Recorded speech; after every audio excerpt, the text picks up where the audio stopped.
Oh mon dieu, salut, by which I mean, oh my god, hey, welcome back. My name is Mickey Joe and I'm obsessed with all things theatre. I am a professional theatre critic here on social media, and today I'm going to be letting you know about a production I travelled to Paris to go and see, a little known musical called Les Miserables. In fact, probably my second favourite musical of all time, right behind Into the Woods, but I'll tell you more about why that is momentarily. You're probably thinking, Mickey Joe, we have Les Mis at home.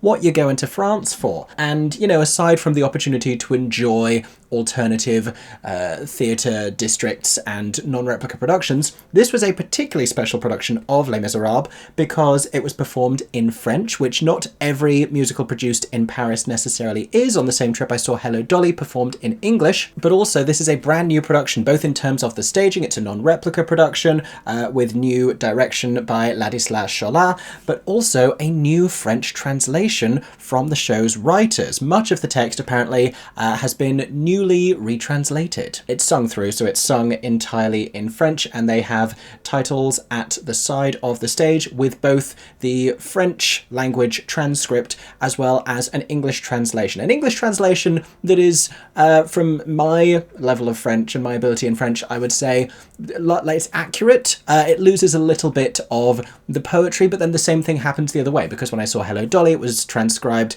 with the French translation, and again, it just loses a little bit of some of the intention in some of the sentences. I'll explain more about why that is. Three things are happening simultaneously. I am listening to the new French lyrics, I am reading the English translation and contrasting it with my understanding of the French that I'm hearing, but I'm also largely contrasting it with the original English lyrics at that part in the score. I'm thinking, oh, this seems like a different idea. Where was this originally? What are we normally saying at this point? Have we moved away in terms of character, in terms of characterization? And there are some very interesting choices that set this production apart in certain ways from the original version that we all know and love. And I'll be telling you all about that today. I'm not going to waste much time telling you why Les Mis is a brilliant show. It is understandably epic. It has run for an extensive amount of time in London, and it's not because of its historic specificity, what resonates with London audiences about a failed student revolution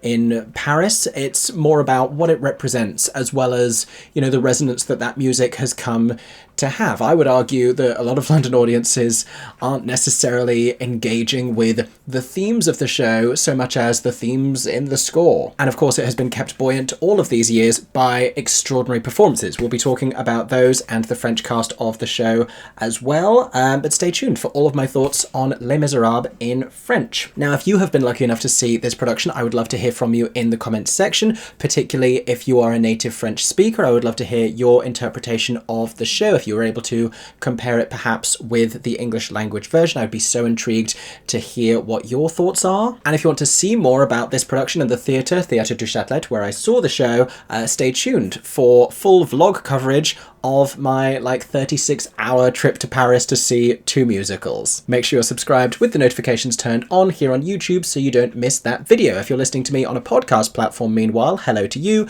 Make sure you're following for many more reviews coming very soon. In the meantime, let us discuss Les Mis. I was about to do a bit and pretend I was tearing this up like a yellow ticket of leave. That would have been a terrible idea. I'm going to wave it like a flag instead. That's much better.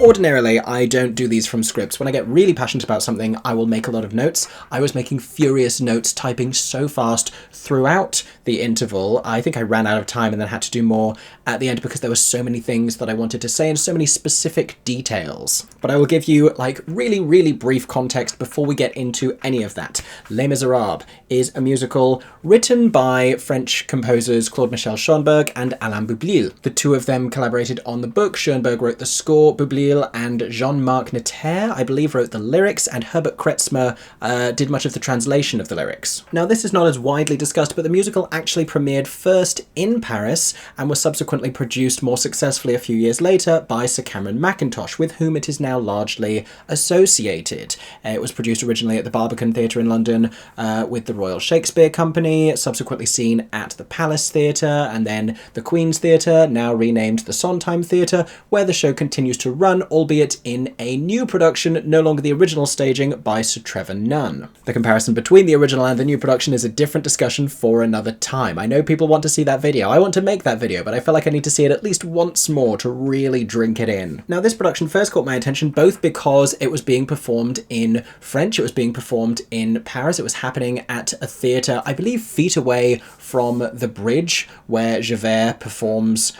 his biggest number in the second act. I don't know why I'm trying to tiptoe around spoiler alerts. He jumps off the bridge, everybody, now you know. And I was so intrigued to see how it would be received by that Parisian audience, because also given the history of the show, it's not been hugely successful in Paris. Musical theatre is not totally embraced in Paris. I have been told offhand that Parisian audiences, French audiences, don't love depictions of their own culture necessarily, but also musical theatre, it just isn't part of the culture. I think, and this is a little bit facetious of me here, don't take this too personally, French people, I think it's to do with the dining culture, because inherently if you're going to the theatre, you have to either begin your dinner very late, because Les Mis, an incredibly long show, you have to either begin your dinner incredibly late or interrupt a dinner, and the French like to eat, and they like to eat for a long time, and I have no beef with that whatsoever. Listen, France, I get you, but I do wonder if that is why going to the theatre, like they have a lot of like late night cabaret, which would work after dinner. I wonder if that's part of the problem. In any case, was so intrigued to see Les Mis returning to Paris, new adaptation. Let's talk about the translation. So I mentioned briefly that the French lyrics, which we were hearing, and the English translation being shown was not exactly like for like, and it's very small details, it's minor things. It's like in the English translation, it would have Eponine saying, keep your money, whereas in the French it was I don't want your money, which I think is different because it conveys more of the emotional sense of the thing. The French lyric also had I burn with love at one point, which was translated in English simply as I love, which is not nearly as dramatic for Marius. There are moments, and I'd been aware of this previously about many French language translations of things, it's something I love about this, where it feels wildly more poetic. You hear this in a lot of what Fantine sings, in a lot of what Eponine sings. You hear it in On My Own quite specifically, both in the original translation and in the new one, because she's quite to the point in the British version, in the English language version. It's just very matter-of-factly, on my own, pretending he's beside me, all alone, I walk with him till morning. And the French lyric riffs on the idea of my story, it is one that began in the sorrows of my childhood, and I fantasize about him being with me in this story that I craft between the two of us. It's articulating the same point, she's sad for the same reasons, but it's a lot more floral. Eponine, I think, is probably the character most affected by the changing characterization of the lyric, and I think that probably sits with the cultural difference as well, because she's this, I mean, everyone is very British coded in Les Mis in London because they perform with Cockney accents if they're of the street. No one is utilising a French accent in the West End in Les Miserables, and Eponine sort of feels like Nancy in Oliver but on harder times, and so she's very hard-edged and tomboyish and resilient, and the French Eponine feels like a very angsty, very melancholy teenage diarist. This continues with the lyrics of A Little Fall of Rain. Again, huge spoiler alert here. Eponine has just been shot trying to get back to Marius after delivering a letter for him that she didn't want to deliver because it's to the girl that he likes instead of her. She finds her way to him on the barricade, but she's shot in the process, and he cradles her dying body as she reassures him that she doesn't feel any pain and everything is going to be okay as long as he is with her. He is finally giving her the attention that she has always craved, even if not in the way that she wanted, and also she's dying, so that's not great. But in English, she sings, don't you fret, Monsieur Marius, I don't feel any pain. A little fall of rain can hardly hurt me now. And they sing, and rain will make the flowers grow. It's this very melancholy, bittersweet thing where she's pretending everything's fine, and she doesn't really address the situation. And there are so many lyrics in the French version where she's like, a little rain, a little blood on the flowers, they'll be fine. Like, still insisting on the positivity of it all, but we hear a lot of the detail of her difficult situation. It's made a lot more clear to us that she's currently bleeding out from a bullet wound, and there's no point dancing around that on the flowers in the rain. I think she also said, "My tears will make the flowers grow," which is very different. Now, I've sort of got ahead of myself here. I want to talk generally about some of the challenges that you encounter in translating material like this. And one of them is just the nature of the languages. French is in many places a lot more syllabic. It takes more syllables to articulate a point, so there is less they are able to get across. But then in some examples, like I just told you, they get around that with this incredibly vibrant imagery that is not present in the English language production. Occasionally you have little challenges within this, like I Dreamed a Dream is an example of this, on that climbing note where you would normally hear, "As they turn your dream to shame." In French it became the lyric passe, and it was passe, and it sort of split the final note in a way that was not ideal, but then you would close off the vowel if you were to go passe, because the strength and the openness of pa is what you want on that top note rather than su, which is a lot more closed, even with great vowel shaping, which I am not currently doing. That's also a thing. I think there are many more French vowels that are more like here and sur and and and like it's delivered here, whereas there are more opportunities to open the vowel and sing it more in English, a lovely language. That being said, some of Fontine's vowels are a wildly easier sing in France because she has some horrible vowels in the English language production where it's all like dreams that cannot be, and it's horrible ease. Speaking of things that are slightly harder to sing, 24601, 24601 is easier to sing in English, I think, because you have a springboard consonant. You can go one, rather than in French it becomes 2, 4, 6, O. They sing O rather than zéro, which I wondered about that because I was like, syllables. And then it's an. So it's just an, which you can hear in my voice is harder than one. One allows you to open it up and bounce off of the W that you're making in one, the wa, and an is you just have to hit it. While we're talking about I Dreamed a Dream, the tigers that come at night are now wolves for whatever reason.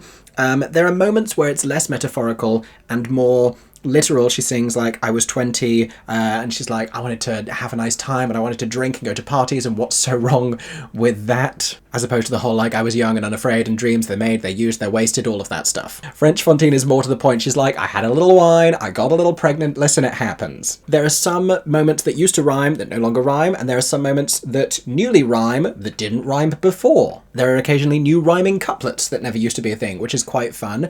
And in any non-replica production or in any revision of material, what you usually get is some sacrifices that don't quite hold up to the strength of the original, but also opportunities to find new things in some areas where it's like, "Oh, I actually prefer that to the original." I find that is almost always the case in non-replica productions, and I thought the same way about the translated lyrics. For example, there is a lyric in A Heart Full of Love that is a better rhyme for Cosette than regret, because it used to be "No tears, no regret, my name is Marius Paul Messi, and mine's Cosette," and instead of regret, that lyric before now ends on vous êtes, and that rhymes with Cosette, and that just, I was like, oh, it hit my ear, and I had to immediately think, what was that before that just sounded so much better? This is the kind of fascinating experience you have, by the way, of seeing a show in another language. I encourage you all to do it. It's really fascinating, especially a show you know well. I wasn't convinced by Le Grand Jour, the big day, rather than One Day More. I think One Day More conveys more of this sense of like what we're going towards, rather than Le Grand Jour. It's like, we're already here, it's already happening. One Day More is like, oh, it's tomorrow. Like,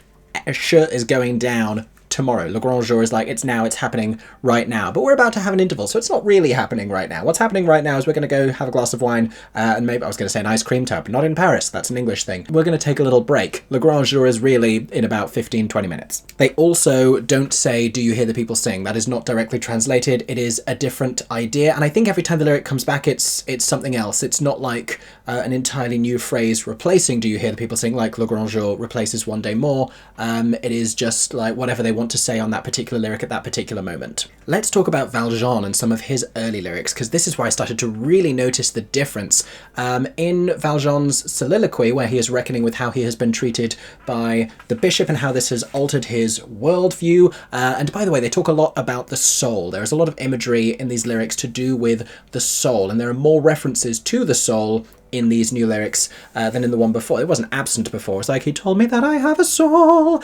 Can such things be? But they really hammer home that idea of like, I have a soul. What does it mean to have a soul? Let's consider this and, you know, let's hold space for that. In this one, Valjean is very clear about being like, I was planning to wreak untold amounts of vengeance and brutality upon the face of the earth. Such was my rage at being released. Now I'm going to go in this different direction because this elderly gentleman of the clergy has been quite nice to me and given me some lighting fixtures from his dinner table. Which, you know, is what he was getting at before, but he says it explicitly here, like, I had planned on vengeance and now I turn another way. Oh, the lyric specifically I've just remembered that Valjean sang was like, I will spare the world the wrath of Valjean. I was like, I love that. Oh my gosh. In terms of all of the soul stuff, I couldn't tell if we were deliberately leaning into something a little less divine. The musical and the text's relationship with God has always been very interesting, and France has a slightly different relationship to religion than the United Kingdom, and so I'm curious for anyone else who saw it if you felt like that was a conscious choice or not. A couple more lyrical thoughts. Gavroche's indictment of Javert is a lot more scathing, whereas again I think this is the same difference we see in Eponine, France to England. Gavroche is very styled after The Artful Dodger, which apparently it was seeing The Artful Dodger on stage in Oliver that inspired, I think it was Schoenberg, to realise that Les Mis could exist as a stage show. He saw The Artful Dodger and he was like, oh, I see Gavroche in that. I see Les Mis as a musical, and hence Les Mis happened. Out of the world of British musical theatre came the inspiration for Les Mis. Anyway, that feels like who West End Gavroche, English language Gavroche, is styled after, but in Paris, he sings things like Javert, like, he may be a policeman, but he has no heart in his chest. Worlds apart from, like, that inspector thinks he's something, but it's me who runs this town, and my theatre never closes and the curtain's never down. Like, it's that same bit of music where French Gavroche is like, he has no heart in his chest and he is soulless and evil and cruel. And I'm like, wow, Gavroche. Matt Gavroche is ready for war. Immediately after that, we hear one example of a lyric that's a little more on the nose. British Eponine would sing, Cosette, now I remember, Cosette, how could it be? We were children together, look what's become of me, something to that effect. Parisian Eponine sings more literally, look at her, now she's this bourgeoisie lady and I am a peasant, things are not going well. One last thing I will add, the lyrics for Turning hit differently, and I think they always do if you don't have a revolve. This is a song that I always question whether Turning works without a revolve because the staging of it justifies the lyric. Now, I was very intrigued by this, and this will tie in with what I'm about to say about the staging of the production. This Turning felt a little different because usually the lyrics of Turning are talking about the futility of the students' sacrifice, and they are cleaning up the street after them, and they're saying, did you see them lying where they died? Same old story. This is just like year after year, death and pointlessness, and nothing changes, nothing ever will. And I have never before in an English language production of Les Mis felt anything other than this like sadness and this sorrow and this disappointment at the pointlessness of this loss. In this production, it felt like this actually was a turning point, pardon the pun. The lyrics weren't all that different, but it felt like they were sort of quietly, without realizing it, being galvanized into change. Like this sacrifice had represented something and this wouldn't be forgotten. Like they were going to hold on to this, and they were sort of each of them a little changed by the experience of having borne witness to it. And so the implication that this non-revolution had inspired something meaningful beyond, you know, the reason for doing it in the first place, and just like the belief and the dream and all of that stuff that Les Mis is getting at, that I thought was newly powerful. Anyway, let's move on and talk about the direction.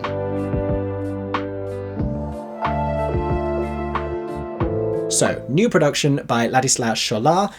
The set design was a little interesting. They had this gauze curtain that they moved in and out, occasionally with a darker curtain behind it. There were a little more scenes than I would have liked played with just a black curtain behind, because it's this huge theatre. If you've never seen the inside of this auditorium, Théâtre du Châtelet, it is gorgeous. It is multi-tier. It's this incredible space, and the stage was vast. And that sort of begets a grand production. It's also Les Mis. The scale of this score and of these emotions are both epic. You can't do this subtly. There was a lot of clever innovation and versatility in the way they utilised a couple of set pieces. I just wanted a little more. But there were moments I still really enjoyed what they did with it. It was sort of deliberately threadbare on occasion to demonstrate the poverty of it all, but I felt like we still needed a little more scale in places. I didn't love the gauze curtain moving mid-song, but I did love the way that it was occasionally used to create scenery. There was a lot of great stuff done with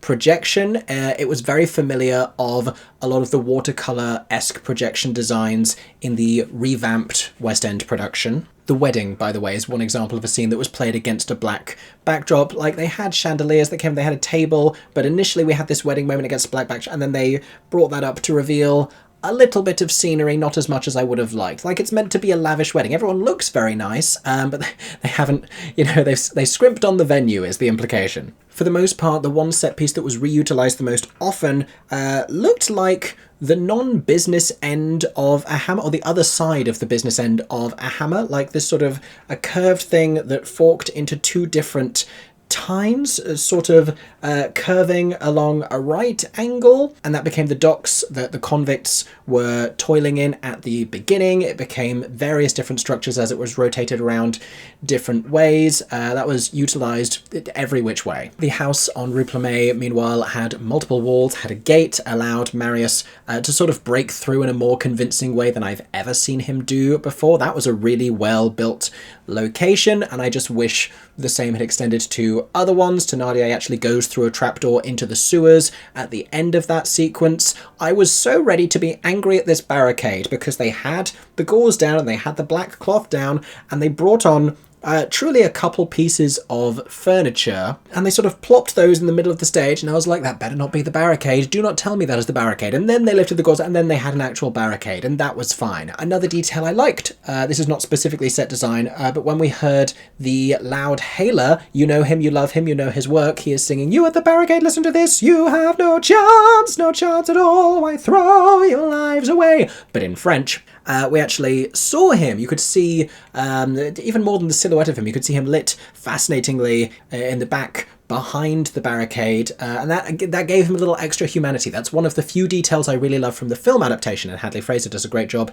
in the film adaptation, and I love the loud hailer, so I was happy to see him represented on stage. That gave it more humanity and more reality, which is what this production, in all of its elements, does very well. This doesn't feel like grand, glorious, clean Les Mis that has the costume department, taking care of all of these outfits. This felt more down to earth, more gritty. It felt like the dirt under the West End production's fingernails. I mean that in a wonderful, appreciative, complimentary way, because I think Les Mis probably should feel like that. And I think it would be impossible to stage it in Paris, where, this was a way of life, where this is not within living memory, but it would be disingenuous for it to feel anything other than authentic, which is what this one feels a lot more, I think. To that end, they fly French flags alongside the red revolutionary flag at the end of Act 1. This is one of the most powerful moments in the thing, because as we are hearing Le Grand Jour, the French version of One Day More,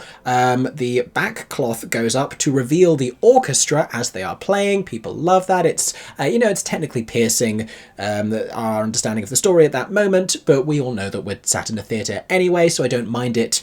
Particularly, I thought it was a great touch, actually. You can celebrate the musicians who are also delivering you this incredible score, this rapturous music. And at that moment, members of the company left the stage and came down into the aisles of the stalls, waving flags, singing, and it was to be surrounded by that, for that to be among us, sort of democratizing it, I thought was staggering. I thought that was a fantastic choice, inspired even. That orchestra reveal was met with applause. It's not the only time that they toy with the orchestra. We see them during the Thénardier waltz and during the wedding sequence, and that really works because there's a lot of acknowledgements within the script to "Maestro, please continue." And Thénardier says this at one point after he's been embarrassed by Marius. Marius doesn't punch him in this version, but just sort of flees, and Thénardier goes to say "Maestro," and the conductor, who is a woman, turns around and says "Maestra." She has a microphone in order to deliver this line. I think that got applause as well. That was a nice little touch. I should also add that that moment, that very impactful moment at the end of the first act when the performers flood into the aisles during Le Grand Jour, is not the first time we have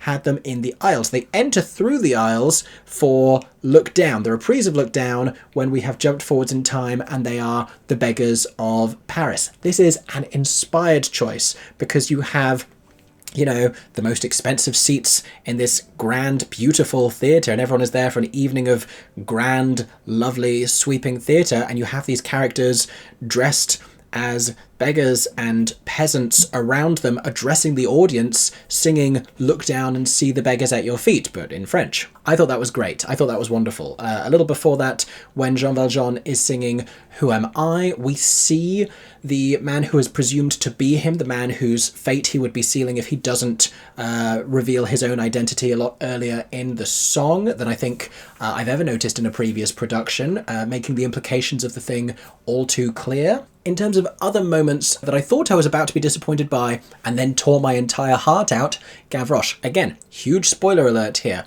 but Gavroche volunteers to climb through the barricade and go and try and retrieve ammunition that has been dropped on the floor because he's small, because he's fast. Marius was about to do it, and then Valjean is like, no, don't let Marius do it. I'm secretly here to try and make sure he survives so that he can marry my daughter because she's sad and lonely all the time. I'll do it instead. And then Gavroche is like, stop whining, I'm just going to go do it. And Gavroche does not survive this act of bravery. In the original West End production, which of course utilised famously the revolve, the entire barricade turned around and you could see Gavroche climbing around, dodging bullets that you would hear as he's singing a cappella a reprise of his light-hearted song Little People, and you would hear incredibly loud gunshots trying to shoot him, the last of which would prove fatal. In this production, we see him go through onto the other side of the barricade and then we can't see him. And I'm like, this isn't going to work if we can't see him. We hear a gunshot, and then he comes back through very early, but he's clutching himself, not unlike Eponine post-gunshot, and he sings the rest of the thing weakly and sort of apologetically, like he's apologising for not having done it properly, for dying. Heartbreaking. And then he's singing it, he's coming forwards, he collapses down and dies. He's then there among them, and sort of at their feet is the implication of this thing that they have done. Absolutely devastating, really heartbreaking. Going back to earlier moments in the show when Lovely Ladies has happened and Fantine is, you know, doing what she's got to do to pay for her illegitimate child, this is a lot more overt. We see a little bit of dropped trow as a gentleman is having his way with her. It's visceral and difficult. The moment when the people of the barricade slowly realise that Eponine, who by all accounts has not made a big deal about being shot, is dead, and this wave of realisation ripples across the stage, and then they like stop each other overreacting to it too much. That's really well done. The lighting during many of the barricade scenes, comparatively, I felt just looked surprisingly bright, but the lighting during empty chairs at empty tables, my goodness, we had these projected shadows on the wall of a set piece behind Marius as he is singing, and then he is lit in such a way that his own shadow is among them, and we see this contrast between him standing there alone and this shadowy image of him among all of his friends. And rather than having them at the back of the stage behind gauze or lit in a funny way, as has been done before, I thought that was powerfully effective. Something very interesting happened when Javert was released by Valjean, and I may be mistaking this, but I'm sure in previous productions it is meant to be implied that he shoots the gun in order to make it sound like he has shot him after all when he tells Javert to run away. But then it follows that once they find out there's no body, they would realise something was up. So in this production, he lets him start running and then he acknowledges having missed him, and they look frustrated with Valjean for having messed up the punishment by death that they had intended. When it comes to Javert's actual death, spoiler alert, jumps off a bridge, we see him atop this set piece I was telling you about, the one that looks like the other side of the business end of a hammer. And we see him falling forward. I mean, first of all, just to have him appear up there at the moment of making this decision to leap from the bridge, an incredibly powerful visual, a really strong visual.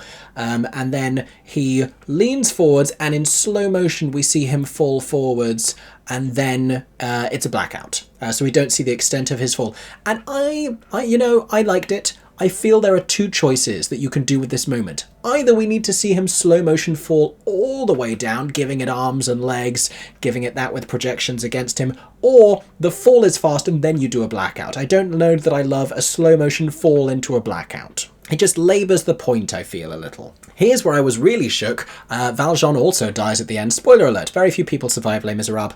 And he's reunited with the priest. We've seen this before. We've seen this in the film adaptation. He didn't have the candlesticks. I did a youth production of Les Mis that was very similar to the original staging, and it was made, I was reminded, like, it's very important, I was playing Jean Valjean, you have to carry on the candlesticks. He has those candlesticks the whole way through. They remind him of who he was, and it always tickled me that he would have the candlesticks, both because a stage manager used to have to run on and blow them out in the West End production after the whole thing ends, and that's like the final moment of Les Miserables. It's like very touching end, and then blow out the candlesticks. But also because when the priest gives him the candlesticks, it's not to keep.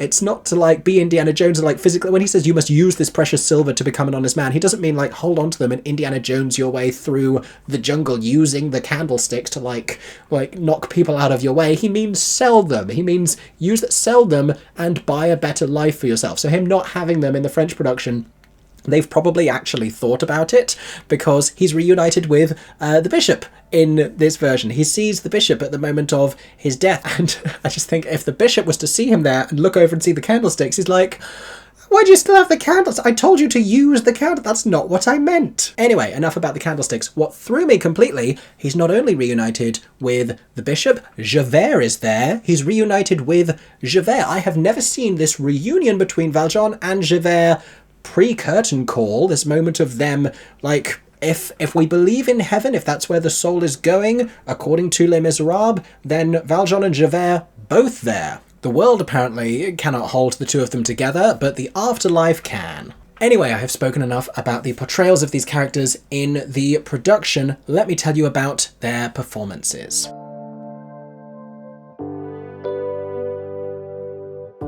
So it goes without saying, everyone sounded fantastic. The voices were remarkable, and I really loved the opportunity to hear a little bit more of vocal individuality, dare I say. The West End production has, it's done very well to maintain, it's coming up to its 40th anniversary, right? And to ensure something keeps running, it becomes a well-oiled machine. And the way that they sing in Les Mis, in the West End, it's glorious, it sounds great, you do get variety of voices when new people come in, and some people do it a slightly different way, but it does feel very regimented. They have a certain type of a vibrato, it has a heck of a pace to it, and it was just nice to hear something that felt a little freer. I'm going to apologise in advance for my terrible pronunciations of all of these French names. The irony being, I have a French surname. Jean Valjean was portrayed by Benoit Rameau, sung fantastically, sung triumphantly, and played with a real determination and a grit and a force, especially in those earlier scenes. One of the more, like I said, brutal and furious and determinedly vengeful Valjeans that I think I've ever seen. You often get, a lot of performers who can sing really beautifully and are cosplaying a lot of the angrier emotions that he has at the beginning, just trying to broadcast that rage through a lovely voice. But you really felt the redemption of this man, and you felt that I felt more so here, I think, than ever before, that he really came from this impoverished world, that he was really of those people, and at all points was pretending throughout the rest of his life when he was hiding among wealth. Javert was played by an actor named Sébastien Duchange, another remarkable performance. What I really loved about the casting here, they were both bald, neither of them were wigged, and so they looked, it was like this Blood Brothers thing, they looked very much like yin and yang. They looked sort of very similar to each other, but with very cross purposes throughout. The other component of that is I don't know that I bought into the aging up throughout the narrative. This takes place over decades from the beginning, if you didn't know. It's harder to age up bald men because I think the wig does an awful lot of work. I want to talk about Stanley Cassar, who played Enjolras. I thought he really sold this wonderful backwards death that he gave us on the barricade.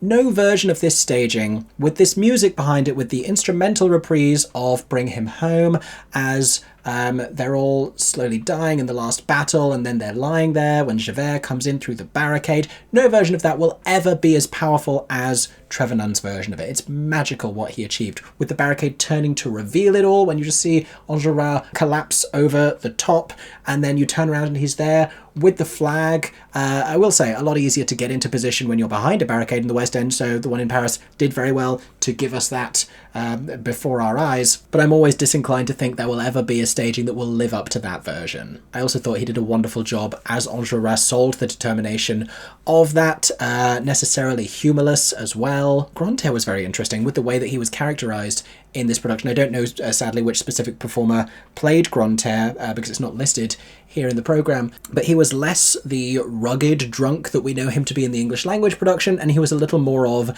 a dandy, a little more playful, and I think that set us up for more heartbreak when he has that moment of sorrow in Drink With Me. David Alexis and Christine Bernard were playing Thénardier and Madame Thénardier, and I think this is one of the elements that the London production probably realises a little better, perhaps a little inauthentically with their Cockney accents, but just the breadth of their comedy. There is a fascinating duality to Thénardier because we see a real darkness from him in many of his scenes, like outside of Master of the House, which is played almost entirely for laughs, as well as his final moment at the wedding. But certainly when we're down in the sewers, it is not a comedy song that he sings when he's singing Dog Eat Dog. This version felt as though it lent more heavily into that. I think comedy is also the hardest thing to convey across a language barrier, so that's always the thing that is going to be the least likely to come across. But it didn't seem, based on the audience response to that moment, it didn't seem to be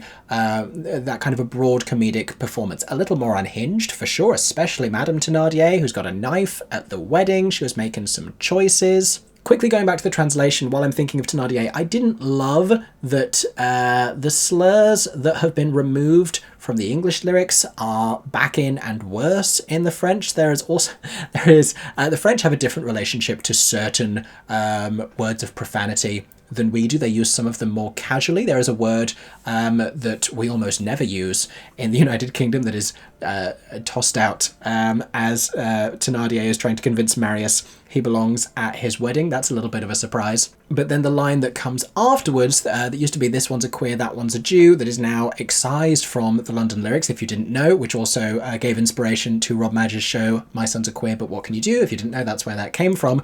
It's back in Paris, and if anything, it's worse. Much worse. Speaking of Marius, he was played by Jacques Pryce, and I thought he was wonderful, so believably in love and consumed by it, very romantically driven. He also navigated what I always think is a very challenging part of the score, where Valjean first reveals to him all of his circumstances, and he sings "There lived a man whose name was Jean Valjean," and Marius's response to this is to say, "For the sake of Cosette, it must be so," but it's a little curt, and Marius at that point hasn't yet realised that it was Valjean who saved his life by going to the barricade, by dragging his unconscious body through the sewer from the barricade, saving his life. He only finds out about that from Thénardier at the wedding, and that's when his opinion changes a little about Valjean, but it's very hard to play the moment that comes before, and he found a real measured anger in that that I think sat very well. Opposite him, Juliette Artigala played Cosette, a performer I believe I've seen before on stage, actually.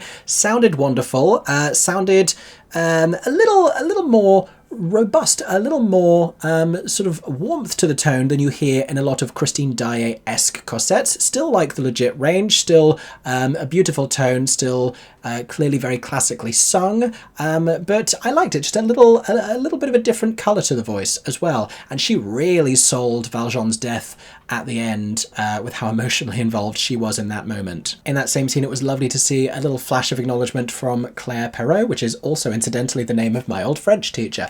Different one, who was playing Fantine as she draped herself over the bed and reached towards her now adult daughter. Her dying wish was for her daughter to be taken care of and for her to get to see her again, and so it's nice to really have her acknowledge that in that moment. I also thought she gave a fantastic performance, one of the best in the show. Her voice, utterly remarkable. The power and the pain that she commanded, singing I Dreamed a Dream, probably the most iconic song from the score. This score, which features a lot of iconic songs. The prologue notwithstanding, it's really Fantine who first sells us on the soul of the show and this heartbreak and this devastation and the difficulty that was this life. And hers was such a fascinating voice to me, piercing through so brilliantly at the top of her range, but with this breath to it, with this despair to it. It was so affecting, and yet the power that came with that as well. Finally, Océane de Monti played Eponine in what I think was probably my favourite performance from the entire show. A wonderful Eponine, standing very apart, like I mentioned, from the way that I've seen Eponine characterised before, but just sensationally sung. And I think, except for the curtain call, probably the loudest ovation that was heard throughout the night. It really was a show-stopping performance, and to do that with just a big vocal delivery of an outpouring of despair in a show that is filled with big vocal deliveries of outpouring of despair, for this one to stand apart because it was so well sung, because it was so powerfully and passionately performed, that was really something. She was remarkable. And I should mention the response to the entire thing as well, because like I said, I was curious to see how this was received. Paris historically, France historically, has not celebrated Les Miserables, the stage musical, nearly as much as other countries around the world, specifically the United Kingdom, specifically the US. But it was an extraordinary ovation that the show received. It was multiple ovations, in fact, as they kept raising that curtain back up and the cast kept returning to the stage, taking bow after bow.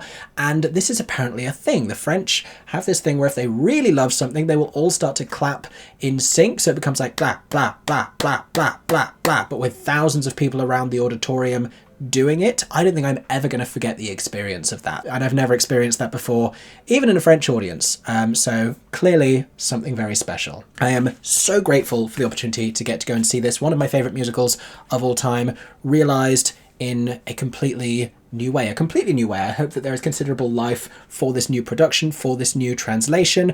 I encourage anyone who is a fan of this material to go and see it. Yes, I understand a little bit of French, but I don't think that needs to be a barrier to you if you don't. Not only is it titled at the side and translated, but also you understand, you know what it means, and it is so meaningfully performed that you can understand what they are singing regardless. Those have been my thoughts about Les Miserables at Théâtre du Châtelet in Paris. I hope that you have enjoyed this review. If you did, make sure to subscribe or follow me wherever you are seeing or hearing this, so that you don't miss any of my upcoming reviews, including a review of Hello Dolly, also in Paris, as well as right here on YouTube, my upcoming vlog about the trip. I hope that everyone is staying safe and that you have a stagey jour. For 10 more seconds, I'm Mickey Joe Theatre. Oh my god, hey. Thanks for watching, have a stagey day. Subscribe!